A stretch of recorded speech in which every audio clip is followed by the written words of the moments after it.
So once you land your client, the first thing you want to do is optimize their website or blog. The crazy thing is that many of my clients never knew that you had to submit your website to Google. Yes, Google may eventually crawl your website, but why wait? So first connect your website to Google Search Console. This was formerly called Google Webmaster Tools. You can find it both ways via Google Search. Once you've purchased your domain, you have the website hosted, you have WordPress installed, you've installed the Yoast SEO plugin. Now you want to get your site crawled by Google. So you'll do this by connecting your website to Google Search Console. Once you're on the site, log into your Gmail address you want associated as the webmaster for this specific site. As a rule of thumb, use the Gmail you want for your Google AdWords, Google Analytics, and Webmaster to be all the same, as they all kind of work together.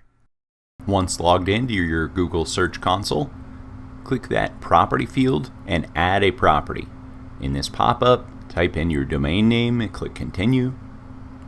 Finally, you'll verify your domain via your domain name provider, such as GoDaddy.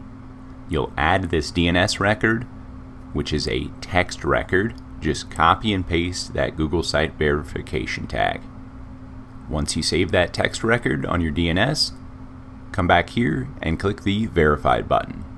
This process can be done for other search engines as well, but Google is the obvious choice here as the most important to do first, because 90% of search traffic comes from Google.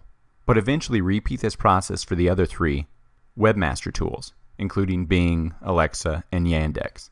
So to get crawled, we need to upload our sitemap. Google finds your website and all its pages, posts, categories via this sitemap. The SEO Yoast plugin makes it super easy to submit your sitemap to Google Search. The sitemap link for all WordPress websites is as follows: /sitemap_index.xml. So we want to return to the Google Search Console homepage, log in with your Gmail address if you're not logged in already. Then on the homepage, there's a list of properties for this webmaster.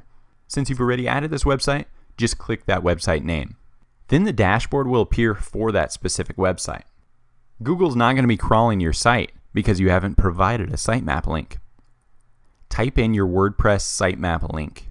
So again, that's sitemap_index.xml.